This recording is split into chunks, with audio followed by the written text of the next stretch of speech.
Thank you very much for watching my film. I hope you enjoyed it. If you did, don't forget to give it a thumbs up and consider subscribing to the channel.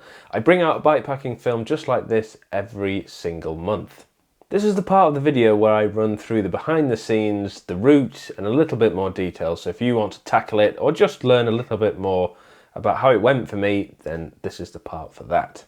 For long-time viewers of this channel, you'll have noticed at the beginning of this film the new logo that I've had commissioned. I wanted to do something like that for the channel just so I've got a cool logo to put on the beginning of the films. I have actually created a few t-shirts and mugs as well that you can buy with that logo on. So if you do want to support me further, if you're feeling generous, there'll be a link to buy one of those in the description. So I got the train to Stirling. I've never been to Stirling before. It's an absolutely beautiful city. It was a stunning day when I went. It was very cold because it was spring, but it was beautifully sunny, not a cloud in the sky. I arrived about lunchtime, which gave me a good several hours to do the first section of the route that I had planned. I managed to see the Wallace Monument, which is that beautiful tower that you'll have seen in the film. It really was striking on such a clear day. It was very prominent and it did look absolutely stunning. Now the plan for this adventure was to go from Stirling down to Balloch, which is just north of Glasgow. And I've got a little bit of a soft spot for Balloch because it was the place where me and my dad ended our first bikepacking trip after COVID together, and it's the first bikepacking film I ever made. You can see that by clicking that card up there. So I wanted to revisit that. It was very different weather, which we'll come to, than when me and my dad went. So my route was as follows: to go from Stirling, following some beautiful tracks and National Cycle Network, to the lochs in the Trossachs. So there's a number of lochs that make up this area of the Trossachs, such as Loch Achray, Loch Katrine, and obviously Loch Lomond, which is the main one.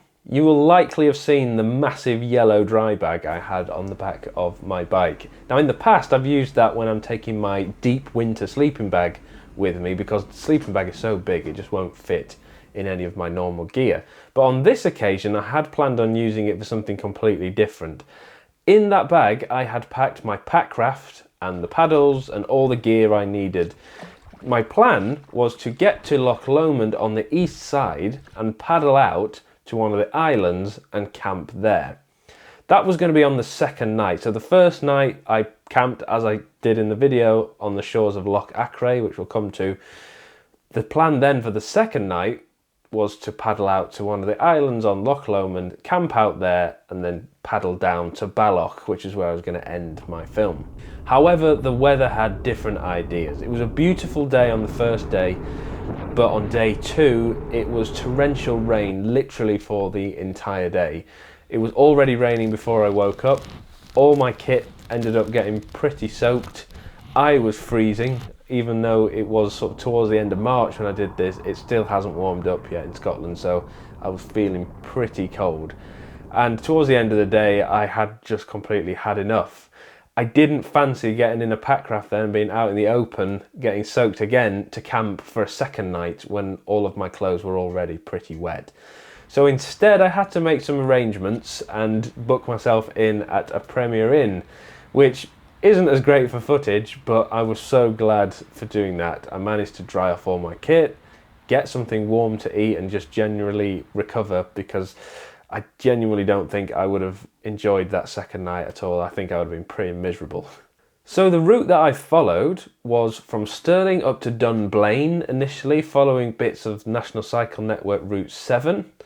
And then from Dunblane, I basically went down to Callander and joined the cycle paths and cycle network around the lochs. That bit is absolutely fantastic, and at no point did I feel I needed the mountain bike with me. It's suitable, the vast majority of this route anyway, for road bikes, except for the gravel section around the loch, where you'd probably need a hybrid or a gravel bike or something like that. The only reason I brought my mountain bike was because it has two big racks on it, which allows me to put my packraft on it. And at the end of the day, I didn't even use it. So I did feel like I could have just used my gravel bike and been a lot quicker and more comfortable. I'm normally pretty organised when it comes to camping spots and planning where I'm going to stay.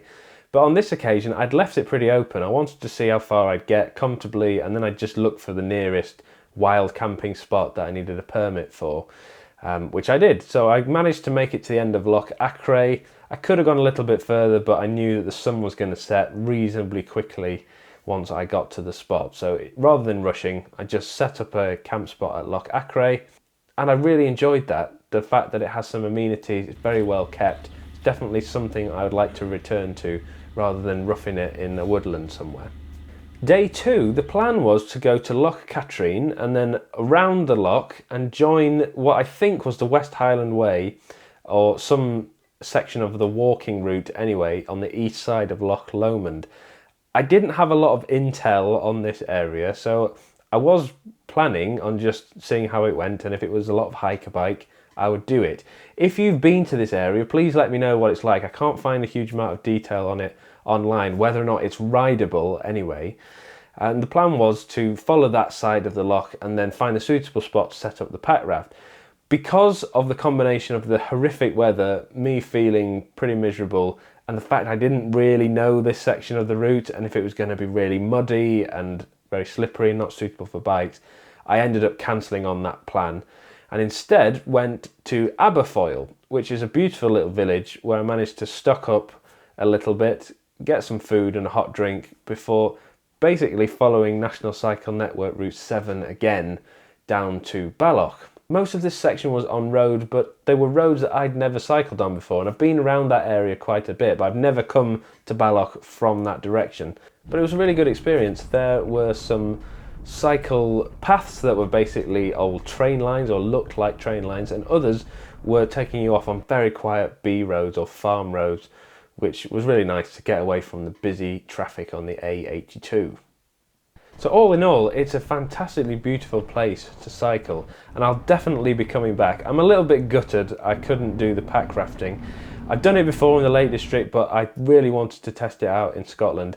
But just how I was feeling and the terrible weather really put me off. So fingers crossed, next time I plan on doing a pack rafting trip, I will get reasonable weather at least, because the last time I did it was also pretty miserable. So maybe it's just my bad luck. If you're planning on coming up this way, you can just get a normal train like I did, but you can actually get the sleeper train up as well, which is something, if you've been watching this channel for a while, you'll know that I absolutely love and use quite frequently.